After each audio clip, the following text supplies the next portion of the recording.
Olá, alunos! Sejam bem-vindos ao módulo de uroanálise e líquidos biológicos, desse programa de atualização em análises clínicas. Meu nome é professor Sérgio Luiz Bá, eu trabalho no laboratório de hematologia do Hospital de Clínicas da Universidade Federal do Paraná, aqui em Curitiba, e vou ministrar o curso especificamente, falando para vocês um pouco a respeito de líquidos biológicos. Mais especificamente, a gente vai abordar aí a rotina laboratorial de líquido pleural, líquido acítico, e falar um pouquinho também do líquido sinovial. Como a gente faz, na verdade, os testes em laboratório, um pouco mais voltado especificamente à minha área, que é a área de citologia. Então, para começar, eu acho que nada mais importante do que a gente fazer essa primeira aula de introdução.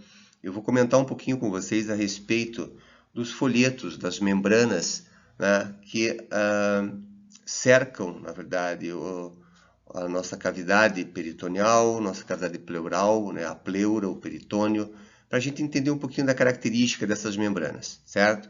Então, como é uma aula de introdução, eu vou passar aqui para vocês essa relação tão importante para que a gente entenda o que a gente faz no laboratório, a finalidade da avaliação desses líquidos no laboratório, as patologias que envolvem os derrames cavitários, por que basicamente elas acontecem, para que, como eu comentei, a gente entenda quais são as determinações, as alterações que ocorrem no líquido, que extravasa entre essas membranas.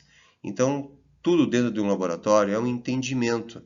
Então, nada se faz de uma maneira mecânica. Então, é basicamente assim que eu abordo para os meus alunos a relação de laboratório. O entendimento amplo de patologias e o porquê da análise dos líquidos, especificamente dos líquidos cavitários. Então, pessoal, as membranas que envolvem a cavidade, a gente vai inicialmente falar de pleura e peritônio. Vocês vão entender que elas têm a mesma característica, são formadas pelo mesmo grupo de células, as células que formam as membranas, pleura e peritônio. Então, nessa aula de introdução, a gente vai basicamente abordar as duas, certo? Então, assim, é interessante imaginar que tanto a pleura como o peritônio, elas são formadas por uma única camada de células. A célula que compõe especificamente essa membrana são as células mesoteliais. São importantes da gente entender porque a gente encontra essas células na citologia. Então, é importante eu entender de onde vem a célula para que eu consiga analisar ela, para que eu consiga avaliar ela num exame citológico. Então, essas células formam as membranas e, basicamente, elas têm uma finalidade, a proteção da cavidade, tanto dos pulmões, da pleura, como a cavidade abdominal, o peritônio, e é fácil da gente entender a função delas. É um folheto duplo, são membranas colabadas uma na outra e que tem um líquido no meio.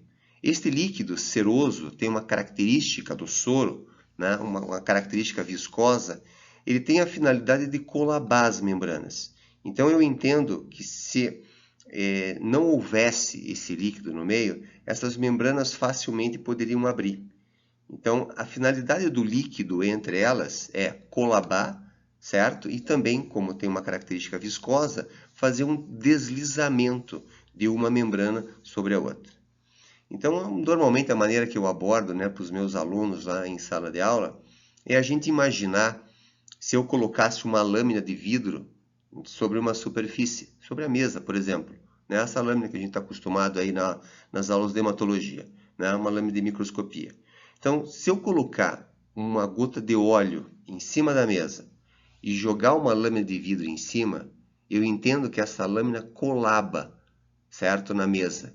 E que se eu tentar tirar essa lâmina de cima da mesa, muito provavelmente eu não vou conseguir, porque ela aderiu à mesa, certo?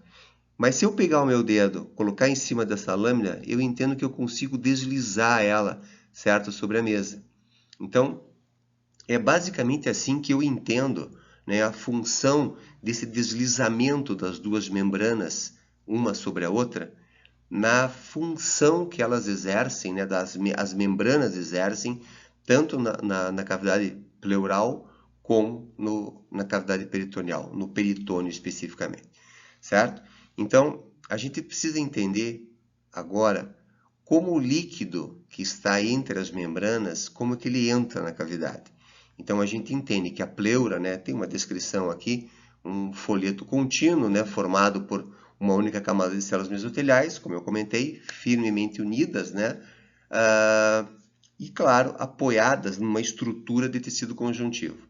Então, a gente entende que pleura e peritônio, como eu comentei, tem basicamente a mesma característica, certo? Em relação à membrana. Então, a gente tem, né, na cavidade, vamos lá, torácica, a pleura, e na cavidade abdominal, o peritônio. Na porção externa, na porção de fora, a gente chama de membrana parietal. E a porção interna, que está intimamente, né, em contato com o órgão, seja o pulmão, sejam os órgãos internos, as vísceras, é chamada de membrana visceral. Então, a gente tem, né, como está na descrição, a parte, né, abdominal, vamos lá, do peritônio, chamada de parietal, e a parte, né, em contato com todos os órgãos, né, internos na cavidade abdominal, o peritônio chamado de visceral. Então, a pleura parietal, pleura visceral, peritônio parietal, peritônio visceral, certo? Então, aqui tem uma demonstração, né, desse revestimento. A gente entende aqui, ó, a única camada de células mesoteliais revestindo a cavidade, certo? E a base aqui de tecido conjuntivo. Pessoal, por que é tão importante a gente entender e conhecer a membrana? Vejam, quando a gente imagina que aqui, né, tem um líquido que colaba as duas membranas em pessoas normais, como nós. Mas nas patologias, quando um paciente faz o tal do derrame cavitário, a gente entende que acumula o líquido entre essas membranas. Ele vai se acumular entre as membranas, vai dilatar essas membranas, certo? Como eu estou tentando representar aqui com o cursor. E a gente entende que estas células também poderão ser agredidas, por exemplo, num processo inflamatório. Então, a célula em si, a célula do mesotélio, tem uma característica de célula, vamos lá, normal, uma característica normal de célula. Então, no processo inflamatório, essas características evidentemente irão se alterar. Então, eu posso ter um aumento, por exemplo, de tonalidade de cor do citoplasma, que normalmente vai para o basofílico, uma alteração de tamanho de célula, de característica de núcleo de célula, para que eu entenda se essa célula é normal, se essa célula é uma célula agredida, né, inflamatória, ou existe até a possibilidade desta célula ter um processo neoplásico, por isso eu vou precisar entender qual é a característica citológica, certo? Morfológica dessas células mesoteliais, tá? Então elas são relativamente importantes no exame como um todo. Então a gente tem aqui a representação, né, bem da pleura, e vai entender, pessoal, em algumas das doenças que envolvem os derrames pleurais, aqui especificamente da pleura, a gente vai entender que, claro, com o extravasamento de líquido, seja ele, vamos lá, aquoso, certo? Que a gente vai entender daqui a pouco, o transudato, seja ele com uma característica purulenta de um processo inflamatório, infeccioso, ou seja ele, inclusive, né, hemorrágico, às vezes em trauma ou em neoplasias, a gente vai entender que o extravasamento do líquido entre as membranas, especificamente na cavidade torácica, aqui na pleura, vai ter um comprometimento em relação, inclusive, ao transporte de oxigênio, né? A difusão de gases, aqui no caso do oxigênio. E, evidentemente, os pacientes que fazem derrame pleural terão um comprometimento respiratório, né? Um comprometimento de oxigenação tecidual bastante significativo, certo? Então, também é mais um detalhe importante para a gente entender, certo? Das membranas. Então, aqui tem uma representação, né, da cavidade abdominal, onde a gente entende que o peritônio parietal é quase que contínuo, certo? Nos homens ele é totalmente fechado, mas nas mulheres ele tem uma abertura, né, em relação à característica, claro, aqui de útero, trompas, né, ele tem uma certa abertura. Enfim, tem alguns detalhes importantes aí que a gente vai comentar quando for falar de patologias. Aí eu volto a explicar para vocês qual seria a importância, né, dessa diferença dos homens e das mulheres aí em relação ao peritônio. E a gente nota aqui que o peritônio visceral ele é totalmente invaginado, né? Então ele recobre a grande maioria dos órgãos internos, né, da cavidade abdominal, ele envolve intimamente. Até a gente entende que uma das funções aqui é também nesse deslizamento, né, de uma membrana com a outra, ele proteger os órgãos, claro, de atrito. Quando a gente se mexe, por exemplo, anda, balança, pula, a gente entende que os órgãos, né, eles não atritam um com o outro, basicamente devido a essa membrana recobrir, né, intimamente esses órgãos. Ok? Muito bem. Então, aqui a gente já visualiza como são as células mesoteliais em comparação aos leucócitos. Então, a gente acha, né, que as células sempre estarão unidas, né, por participarem, por formarem um tecido.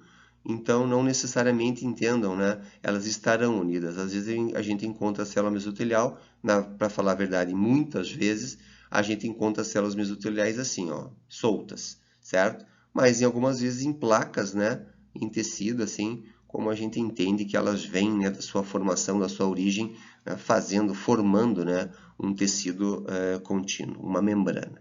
Perfeito? Então, pessoal, é bacana a gente já entender que seria difícil eu imaginar, claro, confundir uma célula mesotelial com um leucócito. Então, por exemplo, a gente está visualizando aqui, eu estou marcando para vocês aqui, um linfócito. Então, primeiro, pelo tamanho, né, entre os dois, a gente entende que seria muito difícil a gente confundir, certo?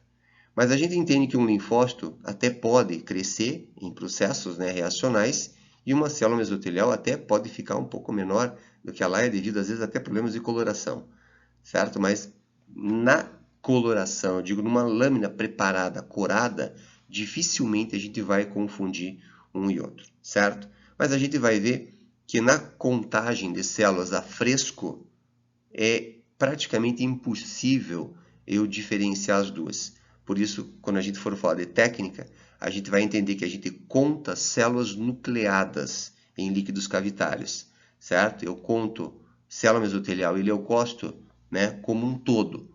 Coloco todas elas num conjunto e denomino de células nucleadas. Depois, numa lâmina corada, numa lâmina preparada, como a gente está vendo nessa imagem, é que eu vou fazer a diferenciação de quem é mesotelial, quem é leucócito. E, evidentemente, dos leucócitos ainda, eu vou fazer a contagem diferencial, certo? Por exemplo, aqui, neutrófilos, né? E os linfócitos aqui do lado. Perfeito? Então, só para a gente ir começando a conhecer a citologia desses líquidos cavitários. Muito bem, então, a gente parte agora para um outro raciocínio. Turma, como eu comentei com vocês, nós temos, né, os folhetos, certo? E eu entendo que em pessoas normais, este líquido que colaba essas duas membranas para fazer a função, como eu comentei, ele evidentemente tem um fluxo. Ele não entra lá e fica parado. Ele está continuamente sendo trocado. Então, ele entra, exerce sua função e sai. Então, o fluxo desse líquido, primeiro raciocínio bacana, é que ele vem do sangue. Como a gente entende que a grande maioria dos líquidos, né, do nosso corpo também tem essa passagem. Então, quando a gente lembra do líquor, por exemplo, o líquor é formado, óbvio, à base, né, de um processo de ultrafiltração e que a água vem do sangue, certo?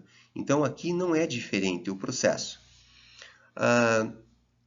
O que rege, turma, essa entrada, né, e saída deste líquido do meio dessas membranas é uma pressão, né, importante para a gente entender, a chamada pressão hidrostática.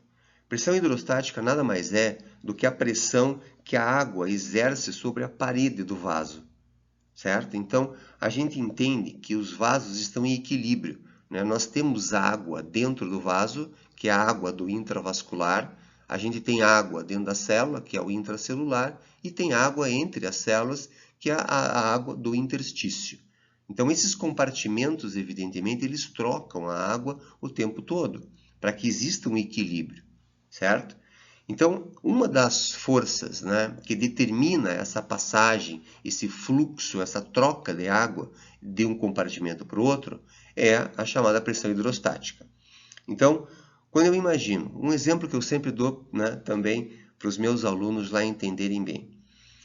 Se eu tomar água, certo? Um grande volume de água, vamos exacerbar e exagerar. Se eu tomar 5 litros de água, eu entendo que esta água entra no meu corpo, vai para o estômago, certo? Do estômago vai para o intestino e, evidentemente, não sai, certo? Pelas fezes, por exemplo. Então, é óbvio que essa água é absorvida. A absorção da água faz essa água entrar no intravascular, essa água vai para o meu sangue. Imediatamente, meu rim começa a filtrar esta água para formar urina, para que eu mantenha um equilíbrio, certo? Então, esse processo fisiológico, evidentemente, né, é normal, equilibrado e contínuo. Mas eu entendo que eu coloco assim, né, para que a gente entenda a alteração. Eu entendo que se meu rim, os meus rins não funcionarem, fazendo, né, produzindo a urina, ou seja, equilibrando o tal do hidro, né, que é uma das funções do rim, é o equilíbrio hidroeletrolítico. Se ele não retirar a água do meu sangue, eu entendo que meu sangue vai entumecer, meus vasos sanguíneos iriam entumecer, certo? Mas é óbvio que eles não explodem. Então, a gente entende que o vaso tem uma certa elasticidade e essa pressão hidrostática, certo? Essa pressão da água nas paredes do vaso, chega um momento que ela excede um limiar. E aí o que acontece? A água vaza, a água sai do vaso sanguíneo. Por um aumento de pressão hidrostática, ela vai para o interstício, certo? Evidentemente, para um vaso não explodir. Então, é basicamente assim que a gente entende o que é a pressão hidrostática. Então, turma, vejam, a gente entende, né, que se eu tenho aqui no meio, ó, uma membrana, certo? De um lado eu tenho vasos sanguíneos, chamado, né, da membrana parietal, que são vasos sanguíneos que têm uma discreta, né, pressão hidrostática maior do que o normal, vamos colocar assim. Então, esses vasos são especializados para fazer justamente essa função. A pressão é um pouco maior, a água pressiona o vaso e ela acaba passando. Passando, ela entra na membrana, certo? Na membrana parietal. Vai entrar entre as duas, preenche esse espaço, ele colaba, é um espaço, por favor, virtual, ele não existe, tá? Porque ele está colabado. Então, a água entra, exerce essa função de colabar as membranas, certo? Esse líquido seroso, que veio do soro, certo? Da água do sangue. E o que acontece é que ele é retirado depois de um certo tempo, ou seja, é um fluxo contínuo, porque os vasos sanguíneos da membrana visceral, eles têm uma discreta diminuição da pressão hidrostática, ou seja, ela é menor do que a pressão hidrostática normal da grande maioria dos vasos sanguíneos que nós temos no organismo. Então, o que acontece? Literalmente, esses vasos sugam a água por a pressão ser menor. Então, a água tem uma tendência de sair do meio das membranas e voltar para o vaso sanguíneo, voltar para o nosso sangue periférico, certo? Então, é assim que ocorre naturalmente, fisiologicamente, a entrada do líquido entre as membranas, seja no peritônio, seja na pleura. Até, inclusive, seja no pericárdio. É outra membrana que eu não comentei com vocês, mas é exatamente igual, tem a mesma característica, certo? Então, essa é a passagem normal desse fluxo contínuo. Mas a gente entende que existem outras situações que podem interferir nessa passagem da água, nessa entrada da água em excesso, ou às vezes até na saída, né, diminuída, ou seja, não retirar a água do meio das membranas. Então, pessoal, claro que aqui a gente já vai começar a pensar, né, um pouco além e vai colocar, claro, situações patológicas que podem influenciar nesse processo, para fazer o tal do derrame cavitário, ou seja, o acúmulo da água. Então, como que essa água poderia aumentar na cavidade? Ela poderia aumentar por um aumento, como eu coloquei para vocês, né? A relação de eu tomar água, um monte, e o meu rim não tirar a água da circulação. Já seria uma patologia? Eu teria uma insuficiência renal, seja aguda ou crônica, certo? Então, eu já estaria falando para vocês sobre doenças. Então, a gente entende que um aumento da pressão hidrostática muito mais do que o normal, por exemplo, no paciente renal crônico, né, faz com que eu tenha um derrame cavitário. Vai aumentar a entrada desta água entre as membranas e elas vão se dilatar, além do normal, ok? Então, a formação de um derrame poderia estar relacionado a um aumento excessivo, né, intenso, da pressão hidrostática. Perfeito? A outra pressão que influencia muito em patologias é a relação da pressão coloidosmótica, coloidal ou oncótica. Tudo é a mesma coisa. A gente lembra que essa pressão é o equilíbrio que nós temos de proteína e água, certo?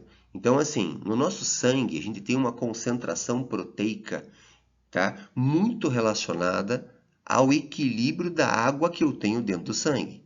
Então, a gente entende que um paciente, por exemplo, doença clássica, a gente já vai comentar a respeito delas. Paciente com hepatopatia.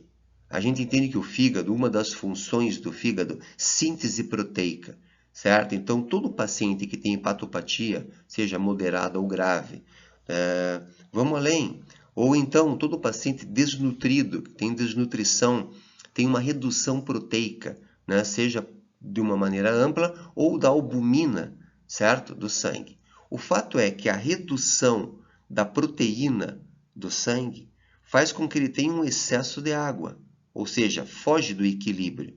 Então, a redução, aí no caso, é uma diminuição da pressão que segura a água dentro do vaso, ela tem um efeito, certo? Vai sobrar água. Então, essa água vai acabar saindo do vaso sanguíneo e pode, inclusive, é o que acontece em muitas situações, entrar entre as membranas e preencher esse espaço. Então, a migração da água, certo? Do vaso sanguíneo para o espaço entre as membranas pode acontecer por uma redução de proteína no sangue, fazendo com que tenha um excesso de água, um desequilíbrio, na verdade, e esta água migra, certo, para entre as membranas, fazendo um derrame cavitário. Então, isso seria uma redução da pressão coloidosmótica, da pressão coloidal ou oncótica existente no sangue periférico de um indivíduo, como a gente comentou, ou que tem doença hepática, certo? Ou então um paciente desnutrido, clássico, né? A terceira situação importante é em relação a processo inflamatório. Nós estudamos na universidade, né, em cursos, enfim, desde a época da escola, a gente estuda muito o processo inflamatório, né? E eu gosto de falar para os meus alunos que o processo inflamatório é a base do entendimento de 200 mil patologias. Tão importante saber muito a respeito do processo inflamatório, né? Seja infeccioso ou não, né? Então, a gente entende, moçada, que uma das bases aí, né, dos pilares de inflamação, do processo inflamatório, é a migração da água, é a alteração da permeabilidade vascular que acontece, na verdade, é induzida por algumas substâncias, né, clássicas aí de processo inflamatório, tá certo? Então, a gente entende que quando uma pessoa desencadeia um processo inflamatório em uma região específica do organismo, a gente vai, né, entendam, por favor, leigamente falando, jogar água no tecido para que essa água dilua o agente agressor. Essa é a lógica da inflamação. Então, a gente entende que esse processo pode acontecer entre as membranas. Se eu tiver um processo inflamatório, infeccioso ou não, certo? Nas membranas, os vasos sanguíneos que margeiam essas membranas vão alterar a permeabilidade vascular, vai alterar a passagem de água destes vasos e esses vasos vão jogar mais água entre as membranas, fazendo com que elas se dilatem, fazendo com que uma pessoa tenha um derrame cavitário, certo? Então, eu coloquei para vocês aqui as três principais, a gente teria ainda pelo menos mais duas, né? Pelo menos mais duas aí, que a gente deveria também comentar, que é a relação dos vasos linfáticos que margeiam, né? Da drenagem linfática. Se ela diminuir essa drenagem, essa retirada de líquido, pode comprometer com o acúmulo, até pode. Acumular o próprio líquido linfático entre as membranas e elas dilatarem. A gente poderia pensar, turma, ainda em extravasamento de sangue, o próprio vaso romper, certo? Extravasar sangue entre as membranas, isso também poderia acontecer, né? E não posso deixar de esquecer uma situação não muito comum, mas o próprio ar poderia entrar na cavidade, certo? O próprio ar poderia dilatar essa cavidade, fazendo, né, algumas situações aí descritas, né, em alguns pacientes aí que a gente vai comentar em algumas patologias específicas, tá? Muito mais relacionado a pulmão do que a peritônio, mas no peritônio também pode fazer o tal do pneumoperitônio, né, que é a entrada de ar entre as membranas. Perfeito? Então, só para a gente ir entendendo um pouquinho, né, dessas membranas, entendendo o que acontece entre elas, para que haja, né, a entrada deste líquido caracterizando um derrame. Então, o que a gente entende? Que o normal em nós, certo? Para resumir essa história. Em nós normais, a água estará entre as nossas membranas basicamente por uma ação da pressão hidrostática, basicamente, certo? E aí a gente entende que existe um comprometimentozinho lá, né, discreto, mas também contribui, né, em relação à pressão coloidosmótica, que também é discretissimamente diferente e também pode contribuir um pouquinho nesse fluxo, certo? Da membrana parietal, membrana visceral. Mas que o clássico aí é a gente pensar em pressão hidrostática, perfeito? E nas doenças, certo? Aí sim a gente vai pensar em pressão coloidosmótica, coloidal, e também vai pensar na alteração da permeabilidade vascular, basicamente em processo inflamatório. Perfeito? Bom, então, moçada, vejam, como que eu poderia, né, resumir para vocês assim, o que é um derrame cavitário, né, tão famoso, que a gente estuda tanto nos hospitais, aí, essas amostras de derrame cavitário. Então, é quando este líquido se acumula por algum motivo, a gente já está, né, introduzindo aí o raciocínio, o pensamento, quando ele se acumula por algum motivo entre as membranas, essa membrana dilata. As consequências disso para o paciente são desastrosas, certo? Pressão, dilatação de pele, dói, né, que é um absurdo. Então isso a gente vai ver um pouquinho. Mas basicamente a gente entende. Por que acontece esse derrame é o que o médico quer saber, certo? Para fazer o diagnóstico da causa, né, o porquê aconteceu. Então, é claro que o médico não vai tratar o derrame em si, ele vai tratar a doença, a causa que fez com que um paciente desenvolvesse um derrame cavitário. Então, aí, claro, entra o laboratório, o grande papel do laboratório, caracterizando, fazendo exames, para que o médico chegue à conclusão, né, num estudo complexo aí, complementar, né, de o porquê esse paciente fez esse derrame. Perfeito? Pode ser, na verdade, por um aumento da entrada, como está escrito aqui, ou então uma diminuição da saída do líquido. Por isso que ele acumulou entre as duas membranas. A base, turma, para todo esse estudo, o início de todo esse estudo sempre vai ser na análise do líquido cavitário, será dividir este líquido. Eu vou falar de uma maneira leiga para vocês, me perdoem, mas para a gente entender. Tá? A primeira lógica é, o líquido que está lá, ele é água ou ele tem uma característica de processo inflamatório infeccioso normalmente? Então, a gente pensa muito, existe uma redistribuição de água, então esse líquido será chamado de transudato. Ele tem classicamente uma concentração proteica baixa, certo? Comparado com sangue, E tem, na verdade, né, uma outra substância que a gente vai entender, que a gente dosa, que é a tal da LDH. São os dois grandes marcadores bioquímicos para a gente entender se um líquido é transudato. Então, quando a gente pensa em água, a gente vai pensar em redistribuição. Por que aconteceu essa redistribuição de água? E essa água acabou caindo, sendo jogada, sendo, né, com uma entrada maior do que o normal entre as membranas, e elas dilataram. Então, basicamente, a gente vai pensar, como eu coloquei aqui, em 3 doenças. Cardíaca, na insuficiência cardíaca congestiva, seja ela direita e esquerda, né, do coração, sejam as doenças hepáticas. Uma das causas, né, etiologias da doença hepática é a redução proteica.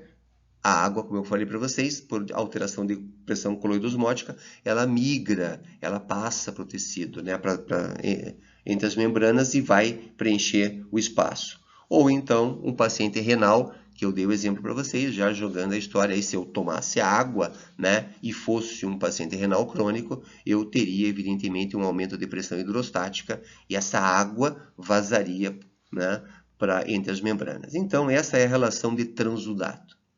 Mas e os exudatos? Aonde está o problema, né? Qual é a relação? Então, a gente pensa em exudato, pessoal, na relação infecciosa, inflamatória. Então, a gente vai ter geralmente uma concentração proteica, certo? Que é também, né, clássica de processo inflamatório, as proteínas de fase aguda, certo? Então, elas migram da mesma maneira para a cavidade. A gente tem lesão, né, nessa barreira, nessas membranas, contribuindo com esse processo inflamatório. Esse líquido geralmente tem uma concentração de leucócitos alta, de proteína alta, que é a base, né, desses líquidos, né, de exudato. A gente vai pensar, evidentemente, em processo infeccioso, né, muitos aqui perigosos, que tem um risco bastante significativo para os pacientes.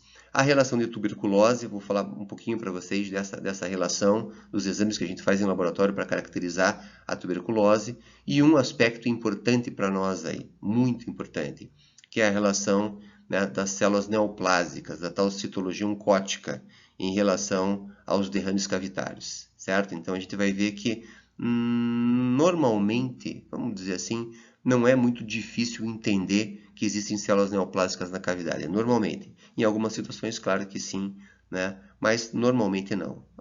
Quando tem, normalmente tem bastante, tem vários sinais, vamos lá, complementares na citologia. As células geralmente aparecem em bloco, né? Elas ficam grumadas assim, então normalmente não é tão difícil assim entender. A gente até vai entender como a gente lauda isso, né? Como nós no laboratório, farmacêuticos no laboratório, né, descrevemos essas células. Eu vou passar um pouquinho, por favor, né, da nossa experiência aqui no laboratório, certo?